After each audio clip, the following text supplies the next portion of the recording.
বাংলাদেশের রাজনীতির ইতিহাসের কথা যদি বলি তাহলে এটি একটি ন্যাক্কারজনক ঘটনা ছিল। সেটিকে মামলা নিয়ে যে ধরনের মন্তব্য আসলে এখন আমরা জানতে পারছি যে একেবারে রাজনৈতিক উদ্দেশ্য প্রণোদিতভাবে এই মামলাগুলো আসলে পরিচালনা করা হয়েছে এখন পর্যন্ত, যেমনটি সৈয়দ মোয়াজ্জেম হোসেন আলাল কিছুক্ষণ আগে বলছিলেন। আপনার মন্তব্য জানতে চাইবো এই মামলার রায় নিয়ে। ধন্যবাদ, শুভেচ্ছা আপনাকেও এবং আলাল ভাই আমার অত্যন্ত প্রিয় রাজনীতিবিদদের একজন জননেতা, এবং এই শোয়ের যারা দর্শক যারা এখন দেখছেন এবং দেখবেন ভার্চুয়াল জগতে সবাইকে শুভেচ্ছা জানিয়ে রাখছি।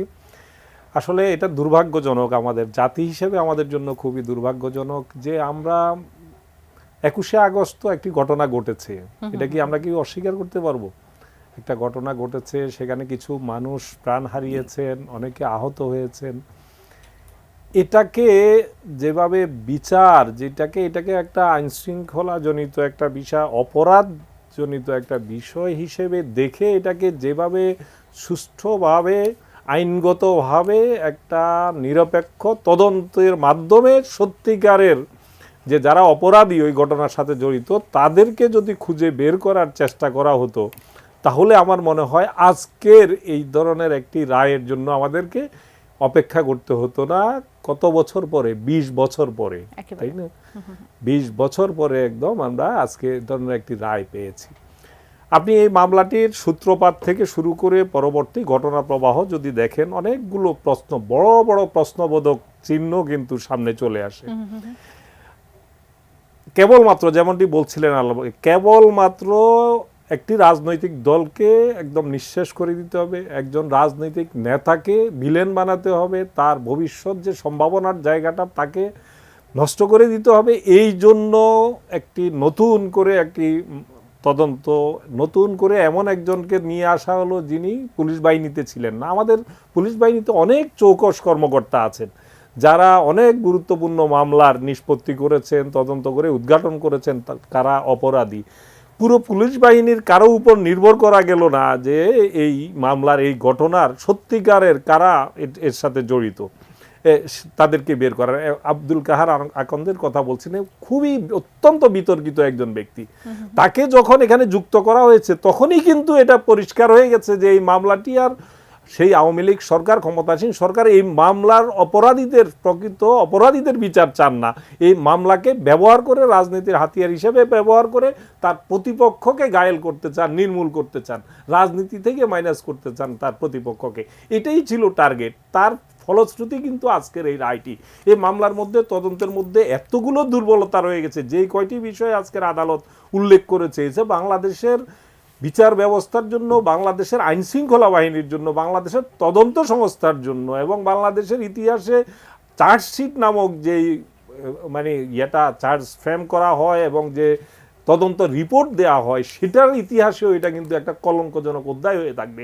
মাঠের অলরাউন্ডার আমি, আর ঘরের allrounder Tylox. Tylox toilet cleaner, clean মানেই টাইলক্স। যে এরকম একটা পুরো চার্জশিটটাই অবৈধ ঘোষিত হয়েছে। এর আগে আমার মনে পড়ে না অন্তত পক্ষে কোনো মামলার এইভাবে পুরো চার্জশিটটাকে অবৈধ ঘোষণা করতে হয়েছে। কেন করতে হয়েছে? কারণ এটাকে বিচারের জন্য এই চার্জশিটটি করা হয় নাই, এটাকে রাজনৈতিক হাতে। আপনি লক্ষ্য করবেন এখানে কয়েকটি পয়েন্ট যদি আপনি খেয়াল করেন, যে এই মামলার বিচারের যে রায়টি দেওয়া হয়েছে, এই রায়টি কবে দেওয়া হয়েছে আপনি তারিখটি যদি খেয়াল করেন তাহলে দেখবেন 2018 সালের নির্বাচনের ঠিক 2 মাস আগে, অক্টোবর মাসে 2018 সালের নির্বাচনটা কিন্তু খুবই এক ধরনের একটু প্রতিদ্বন্দ্বিতামূলক একটা নির্বাচন হওয়ার একটা আবহ তৈরি হয়েছিল। সেই নির্বাচনে কিন্তু বিএনপি সহ বিরোধীদের প্রায় সব দলই সেই নির্বাচনে অংশগ্রহণ করতে যাচ্ছিল।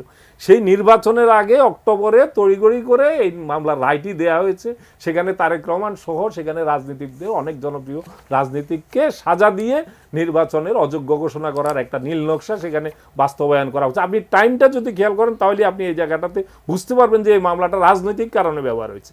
আরেকটা বিষয় লক্ষ্য করবেন, এই মামলার যিনি রায় দিয়েছেন তিনি কিন্তু পরবর্তীতে খুব দ্রুততম সময়ের মধ্যে তিনি পুরস্কৃত হয়ে উচ্চ আদালতের বিচারক হয়েছেন। এগুলা প্রত্যেকটি কিন্তু এক একটা মাপকাঠি আপনি একটি বিচার ব্যবস্থার জন্য, যে আপনি একজনকে, আপনি রাজনৈতিক প্রতিপক্ষকে ঘায়েল করে একটা মামলার একটা আপনি কি করছেন, আপনি এটাকে, আমরা যেটাকে বলি যে এখানে এতগুলো লোককে ফাঁসির আদেশ দেওয়া হয়েছে, এতগুলো লোককে যাবজ্জীবনের আদেশ দেওয়া হয়েছে। এক ধরনের জুডিশিয়াল কিলিংয়ের জগৎ 15-16 বছরে যে একটা প্রবণতা ছিল তারই অংশ হিসেবে এই কাজটা করা হয়েছে এবং এই মামলার রায়টা দিয়েই তিনি সঙ্গে সঙ্গে পুরস্কৃত হয়ে তিনি উচ্চ আদালতের বিচারক হয়ে গেছেন। এখনও তিনি বিচারক আছেন, তাকে বিচার কাজ থেকে আমি যতটুকু আমার মনে পড়ে বিচার কাজ থেকে তাকে শাহিদ নুরুদ্দিনকে এখন বিরত রাখা হয়েছে। তিনি কিন্তু উচ্চ আদালতেই এখনও বিচারপতি হিসেবে তার নাম রয়েছে। এর আগে যদি আমরা তার আগেরগুলো যে দেখি, বেগম খালেদা জিয়ার, দেশনেত্রী বেগম খালেদা জিয়ার বিরুদ্ধে যে মামলাগুলো ইতিমধ্যে যেগুলা বানোয়াট প্রমাণিত হয়েছে, ভুয়া প্রমাণিত হয়েছে, বাতিল হয়ে সাজা বাতিল হয়ে, সেই মামলার প্রত্যেক বিচারক কিন্তু পরবর্তীতে আপনি হাইকোর্টে বিচারপতি হয়েছেন। এই যে ফরমায়েশি রায় আদায় করে এর মধ্য দিয়ে তাদেরকে পুরস্কৃত করার এই যে প্রবণতা, এটারই কিন্তু ফলশ্রুতিতে গোটা বিচার ব্যবস্থাটা আজকে প্রশ্নবিদ্ধ হচ্ছে।